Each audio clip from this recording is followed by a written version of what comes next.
कन्हैया काली।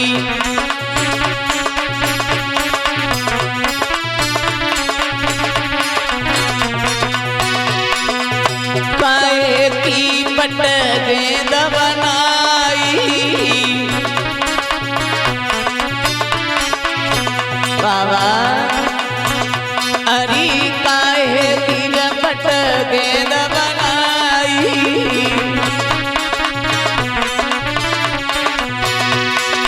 अरर काहे को डंडा लाया री मेरो मारो छो कन्हैया काली।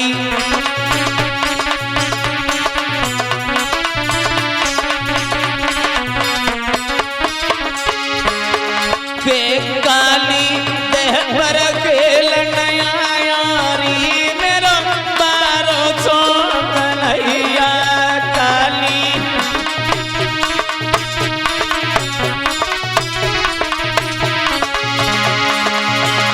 अरे रेशम की झपट गेंद बनाई लला गोपी। ए रेशम की झपट गेंद बनाई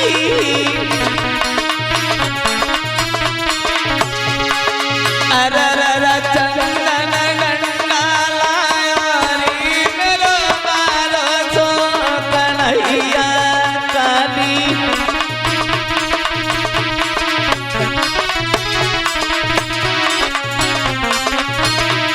के काली देह पर खेलन यारी मेरो मारो छो कन्हैया काली।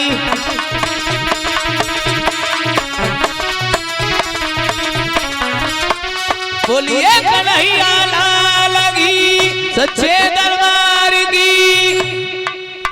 इधर यमुना में जैसे ही गिरने को ही है यशोदा मैया, तो बलराम ने हाथ पकड़ लिया। एक बात कही है मैया, वो नर नहीं अवतारी है अवतारी।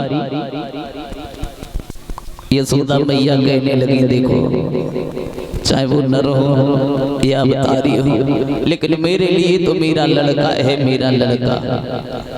और भगवान कन्हैया यमुना के अंदर पहुंचे हैं। कालिया नाग जो रहे वो सो रहा था, इसके दो नागिनियां थी वो जग रही थी। एक कहने लगी देखो तो बहन ये कितना छोटा बच्चा आ रहा है। दूसरी कहने लगी ये छोटा जरूर है लेकिन खोटा भी बहुत होगा। ओए कमलेश ओए खोटा भी बहुत होगा। अब तो वहां हुआ गया जिस समय नागिनिया से एक बात कही है भगवान ने, नागिनिया गेंद हमारी हमें दे दे। नागिनिया कहने लगी बेटा इस बात की खैरियत समझो कि हमारा पति सो रहा है। बोले अगर तुम्हारा पति जग रहा होता तो क्या हमारा पुल बांधता? चलो छोड़ो, तुम्हें तो बाद में देखेंगे और तुम्हारे पति को पहले देखें। अब तो भगवान थोड़ी सी आगे बढ़े, और जब थोड़ी सी आगे बढ़े वहां इतना कयार नाग की तुमको लौटो दबाई।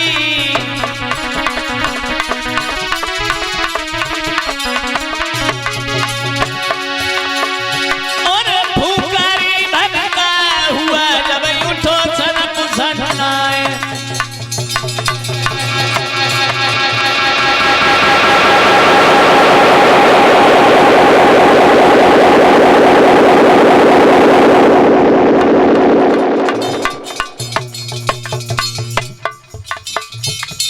कालिया नाग फन बनाएगी उठा, और जब कालिया नाग फन बनाएगी उठा भगवान कन्हैया के चारों तरफ से कालिया नाग ने लपेटा लगाया। तो भगवान ने अपना शरीर बनाया।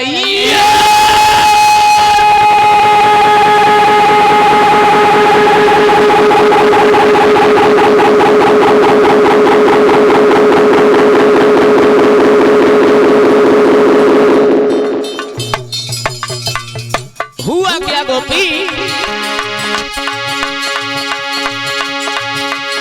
रुक गई सांस तलका पे उठा और बन गया बहिवाल भई। चलो खून मांगे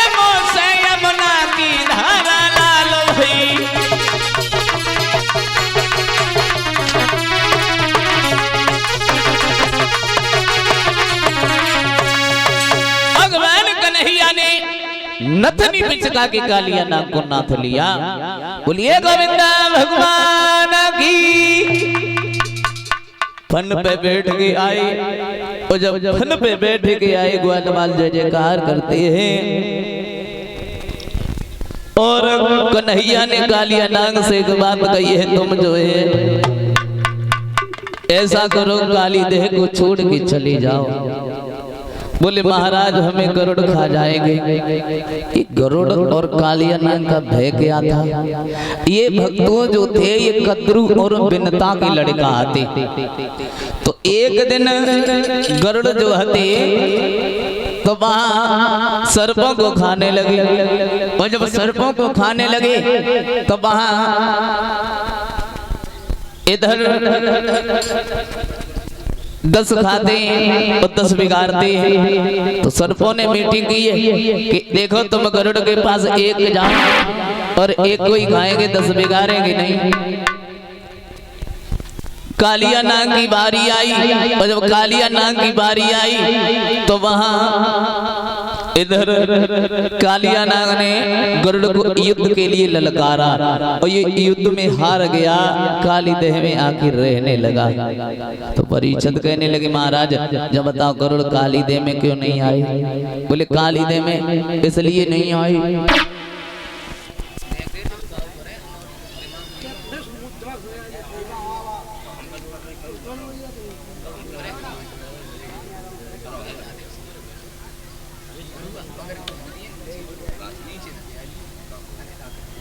जब यहाँ देखो इसलिए गरुड़ काली देह में नहीं जाती थी। सुनो क्योंकि एक बार गरुड़ जी जा रहे थे तो गरुड़ जी को भूख लगी।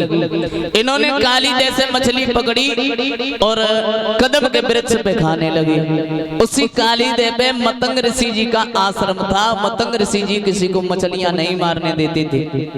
बोले देखो गरुड़ आज अगर तुम भगवान की सवारी न होते तो हम तुम्हें श्राप दे के समाप्त कर देते, लेकिन जाओ आज के बाद अगर तुम कभी काली देह पे आए तो गरुड़ तुम समाप्त हो जाओगे। इसलिए गरुड़ काली देह पे नहीं आते थे। बोलिए गोविंद भगवान की। इधर एक छपरिया फूल जब इधर कमल के भिजवाए हैं कंस के पास। अब कंस बैठा बैठा मन में सोच रहा है कि हमने कन्हैया को मारने में बहुत उपाय किए हैं लेकिन हम अपने काल को मार नहीं सके। धीरे धीरे धीरे धीरे धीरे धीरे इधर भगवान कन्हैया जब नंद बाबा यशोदा के यहाँ लीलाएं कर रहे हैं उधर बरसाने के बसने वाले बरसवान इन्हीं की लड़की का नाम था राधा। राधा भगवान कन्हैया से 11.5 महीना बड़ी हती। 11 महीना और 15 दिन। एक दिन चली राधा कि करिया रंग की भरिया ओलिया पे चली चटक सी चुनरिया सिर पे डाल खींचली वो सभान खिलली रे मिलने श्याम से चली।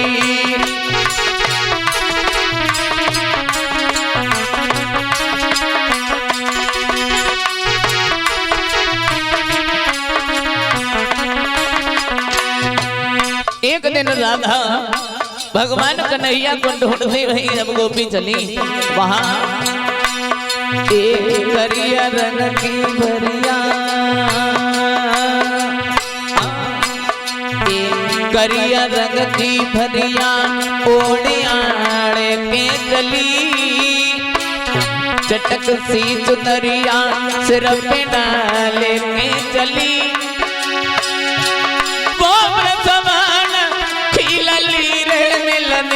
श्याम से चली।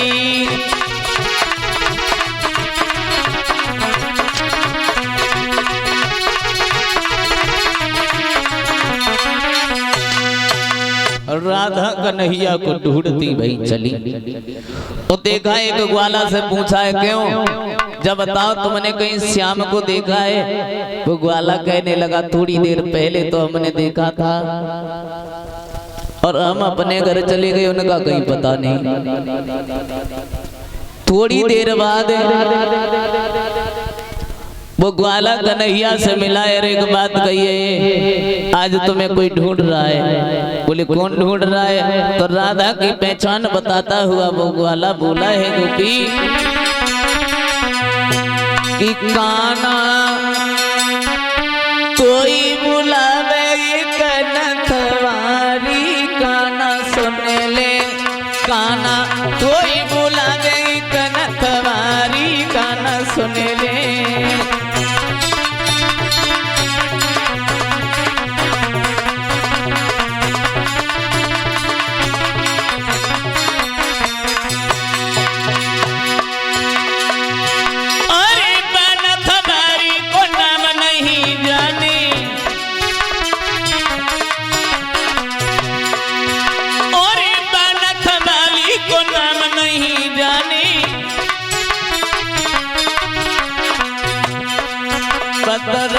रंगीली बताई गई है, काना सुन ले काना कोई बुलावे कनखवारी, काना सुन ले।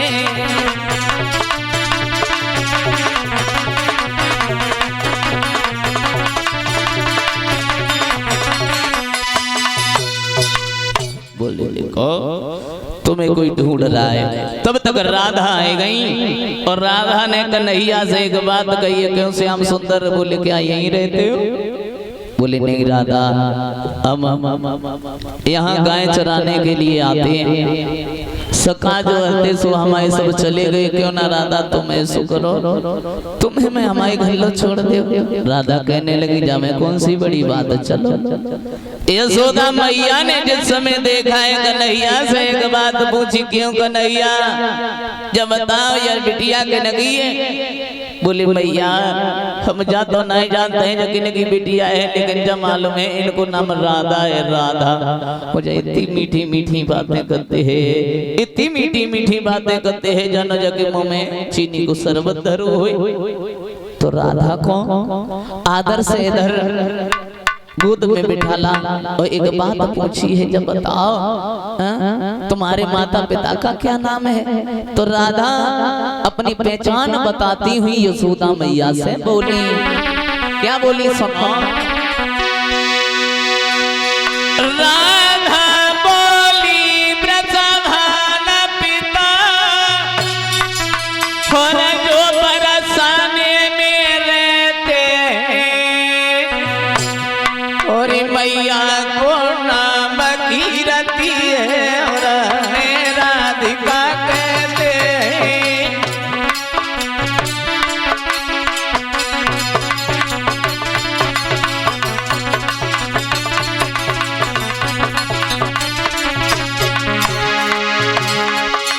इधर जिस समय राधा जो हती यशोदा मैया को समझाती हुई बोली, मैया मेरी बात सुनो।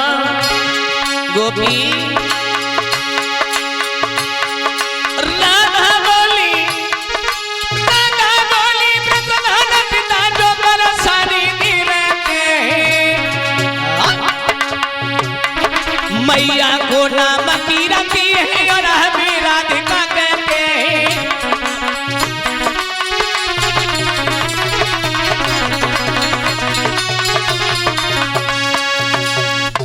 कीर्ति नाम सुना तो यशोदा मैया ने कुछ अपशब्द कहे।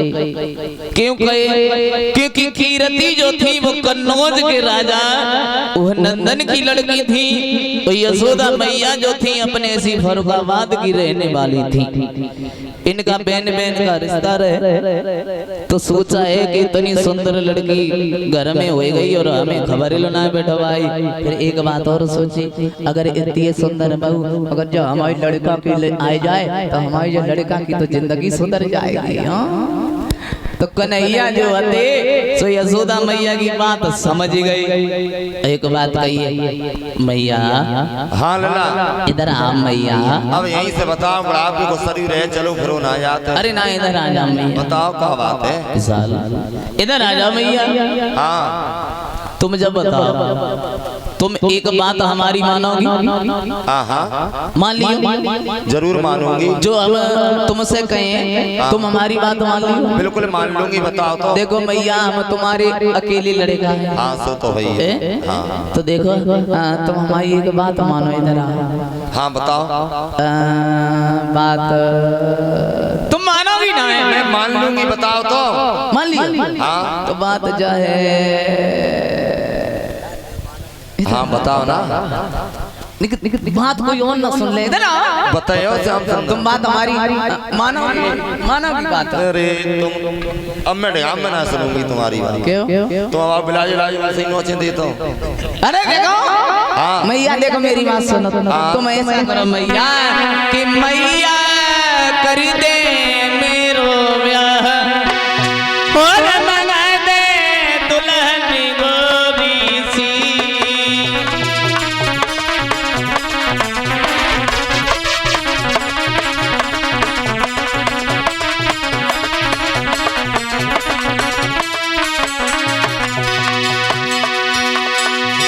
और दुल्हन गोरी सी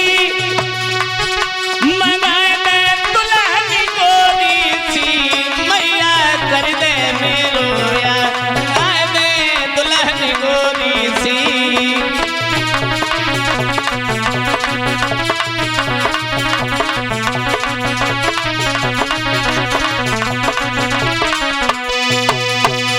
तो मैं सो करो मैया, तुम हमारी शादी कर दे। शादी अरे जब शादी लायक हो जाए तब मैं तुम्हारी शादी कर दूंगी। अब का तुम शादी लायक होगी। हाँ जब शादी लायक हो जाए तब एक नाम में तुम्हारे 18 ब्याह कर दूंगी। और तुमने कहा कही थी श्याम सुंदर मैया कर दे मेरो ब्याह, मंगा दे दुल्हन गोरी सी।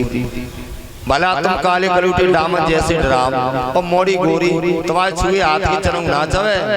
जब मैया जय तुम्हारे गलत है।